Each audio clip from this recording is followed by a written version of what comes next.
Hello, folks. Welcome back. I am Jon Najarian, and it is the 19th of May, and this is 3 at 3. 3 at 3, every business day, we bring you unusual option activity.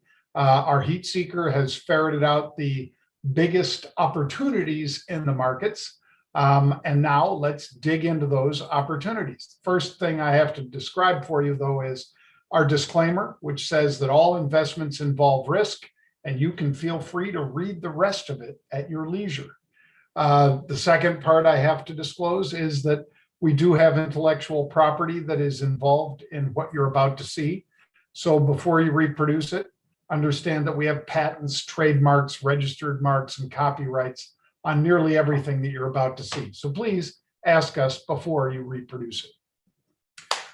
All right, I thought this was both painful and interesting that this headline says Bitcoin's 40% crash does feel like capitulation, says crypto specialist, but here's where the next crucial support level stands. Now, we did get down, pardon me, to some very critical support levels. Tip of the hat to my friend Carter Worth. Carter, who has his own firm now, is a chartist spectacular, and much like our AJ Monty, also a chartist spectacular, they had seen the potential for a drop of Bitcoin down to around the 29,000 in Carter's case, 30,000 in the case of AJ Monty. Both of them have been right. Now, they didn't say there was a vast a predominance of odds that said it must go there. They just said if certain levels didn't hold, that in all likelihood, we would see liquidations down to this level. Now, I described already on our daily crypto bite, which I would enthusiastically encourage you to check out. I said this morning that there were obviously a lot of puts that were forced to cover. A lot of people that sold puts. A put is insurance, of course. It goes down in value as the market goes up, and thus conversely, it goes up in value when the market goes down. That's why it's insurance. So if there were a lot of those puts at the 40 and 39,000 levels in Bitcoin, those are US dollar amounts, 39,000 and 40,000 were pretty deemed by many to be pretty strong support. When those were pierced, that caused a waterfall yet again of people who had over levered themselves. Now, let me describe just for a second what I mean by over levered. Over levered in some United States exchanges, they let you lever it close to 100 to 1. Now, that is a very big temptation, I suppose, for some, not for me, but for some. And it can burn you so fast. So imagine, if you will, that you sold one contract for a full Bitcoin at 39,000. And that was the put contract, and that you had given somebody else the right to put or to sell Bitcoin to you at 39,000. You're going to collect a premium for that. Now, what happens then is you get to keep that premium if Bitcoin is above 39,000 on expiration. Now, while it might be above there at expiration, again, none of us know for sure, nonetheless, the problem occurs that most people run out of money before they get to expiration if it's going against them. Now, sometimes Bitcoin just, if you sold that put, Bitcoin just ramps, goes to the upside, and you don't have to worry about it. You just bank all of that money. So if you collected $1,000, for instance, for that put at 39,000, then congratulations, you made $1,000 and Bitcoin went back up to 44,000, 50,000, whatever.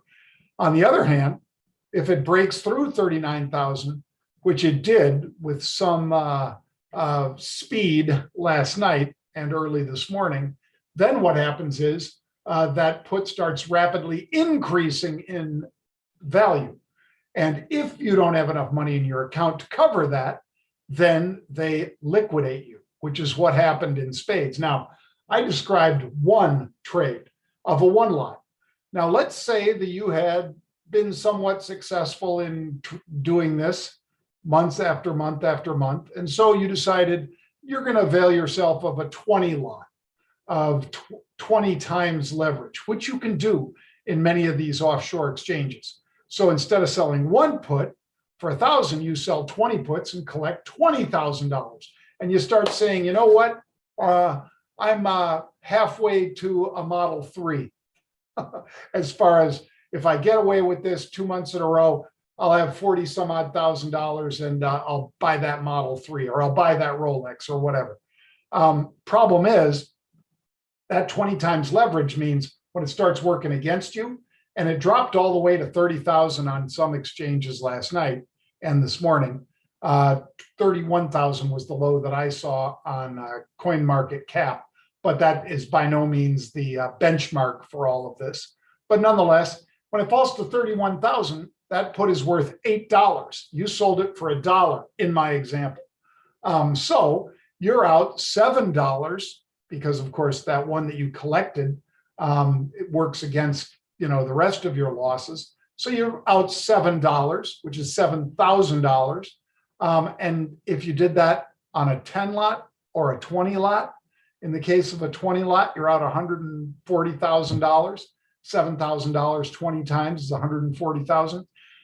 Yeah, it might take you a lot longer to get that Rolex or Tesla. And this is what, my friends, happens when people overlever and the market drops precipitously.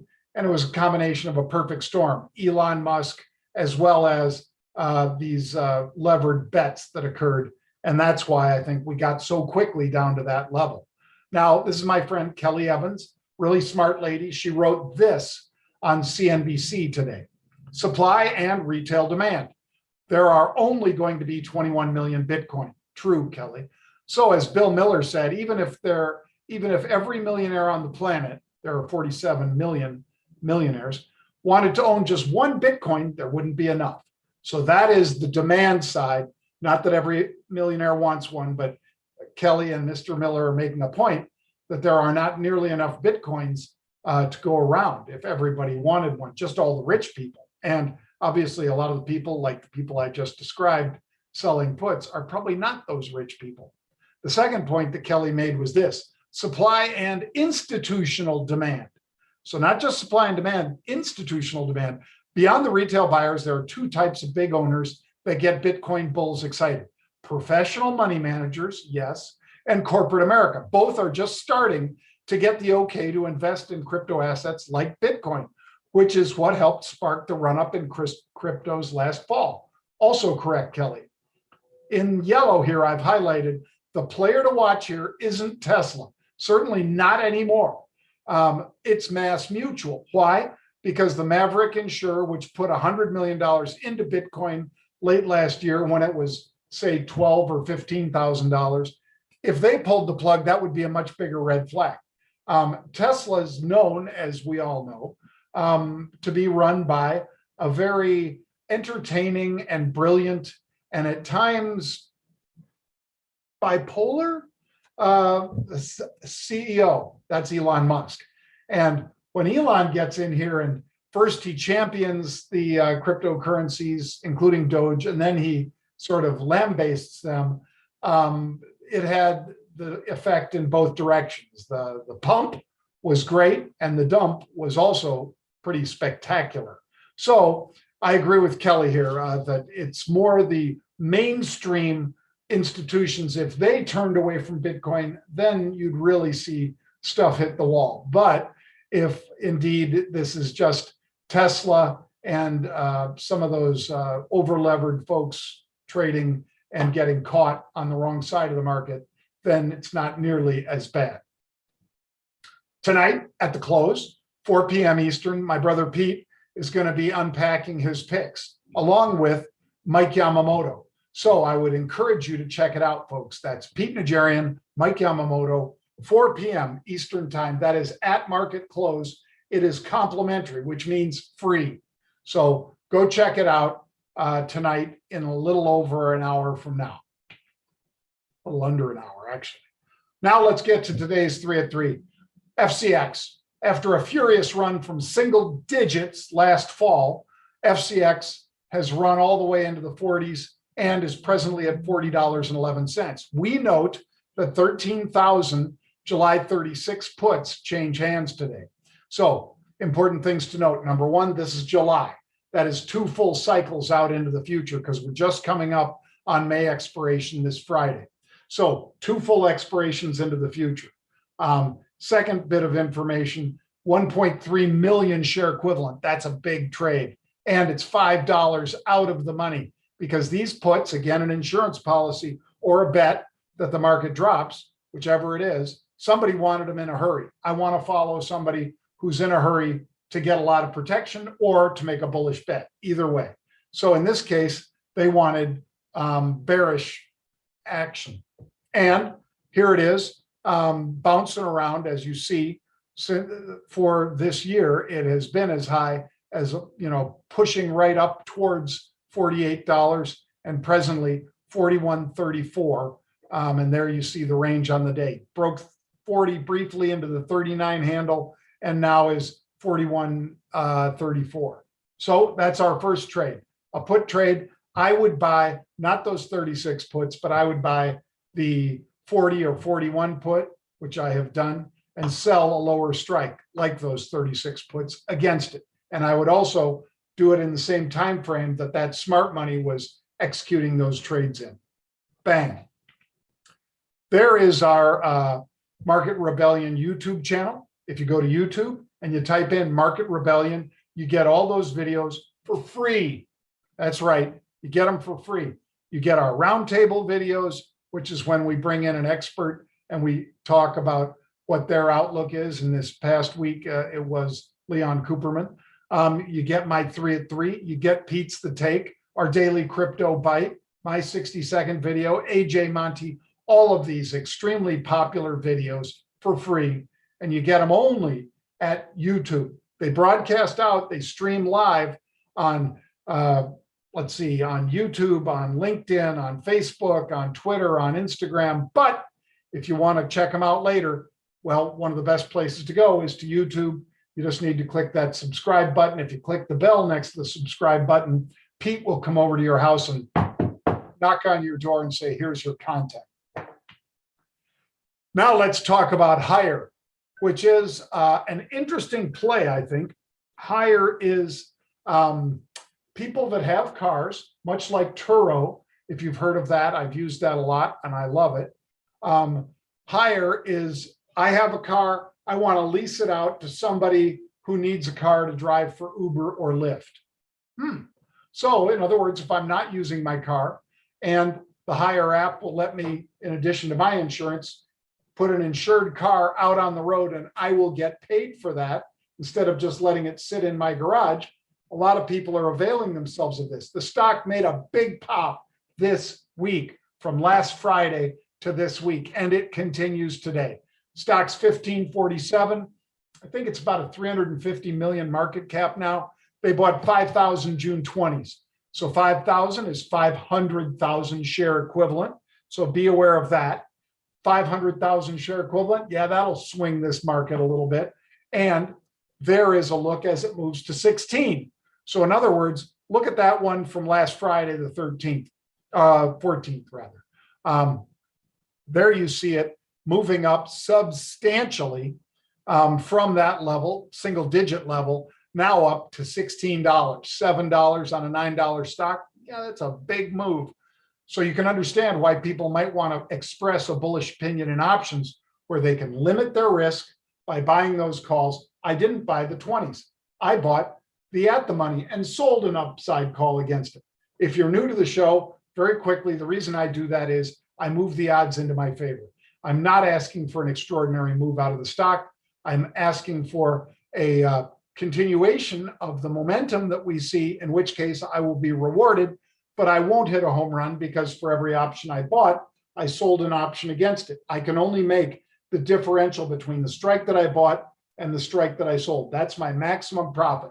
I always try to make that better than 2 to 1 on my profit side.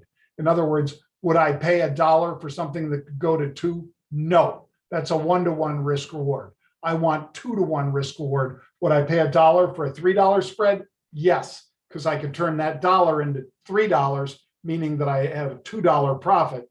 That's the way I trade, folks. There's HYRE again, HYRE. And if you'd like to join us and get this news as it comes out, when the heat seeker shows us where there is that unusual option activity, go to marketrebellion.com/UOA. That's marketrebellion.com/UOA, and you can subscribe right from that site. Third trade, DraftKings. Yes, this is a trade that we had nailed earlier this year. And did I also get caught holding long calls when it turned and burned to the downside? Yes, I did. Full open book here, folks. Transparency. Yes, I did not play the downside as well as I played the upside, but I had limited risk, which is what I'm all about. Again, if I'm swinging for singles and doubles, I'm not going to eat like a bird and shit like an elephant. I can say that because this is our channel. I don't want to lose money faster on losses than I can make money on gains. So what I do is I use discipline. If the option that I've purchased for $1 falls to 50 cents, in other words, I lost half of the value of that option, I cut it without remorse. Just like Michael B. Jordan in his new, I think it's Amazon, great flick. In that, I think it's Tom Clancy novel that they finally brought. I mean, this one's been optioned for years, folks, but they finally brought it out. Michael B. Jordan does a great job, brings it to life. Encourage you to see it. I will say it's very violent, but I like action movies. Anyway, so on a double, when I buy that same option at $1 and it goes to 2, I take half of that money off the table. Now, in essence, I am playing with the house's money, except I view it as my money. So what I do is the option goes from $1 to $2. Now I put a stop at $1.75. Why do I do that? Because then if it pulls back, I exit and I'll know I took at least 75 cents out of that trade. All of my money off the table and 75 cents. On the other hand, if it keeps going, I just keep rolling that stop underneath it. When it goes to $2, $2.50, $3, I am right there with it, riding to the upside with the other 50% of my holdings. That's the way I play it. Bang. This one, DraftKings stock, after falling $30 from $74 or whatever the top was in this one, all the way down to here. Yeah, I kind of like my odds on this reopening trade. So 5,500 of the next week, not this Friday, that would be the 21st, next week, expiration 45 calls. Again, I'm going to buy in at the money and sell those 45s because I'm not asking for that extraordinary move.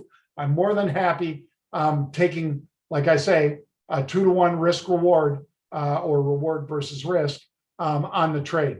That's the way I trade.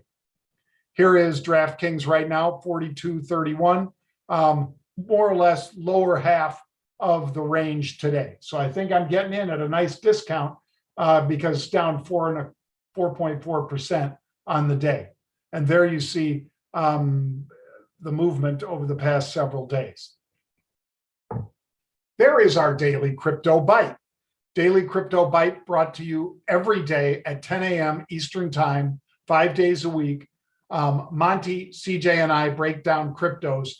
We tell you what we bought, what we sold, the Doge of the day, what we're looking at as far as, Kathy Woods, or in the case that I showed you earlier today, when somebody like Carter Worth is out there saying we think it's going down to this level and so forth, we tell you where the stock to flow model is.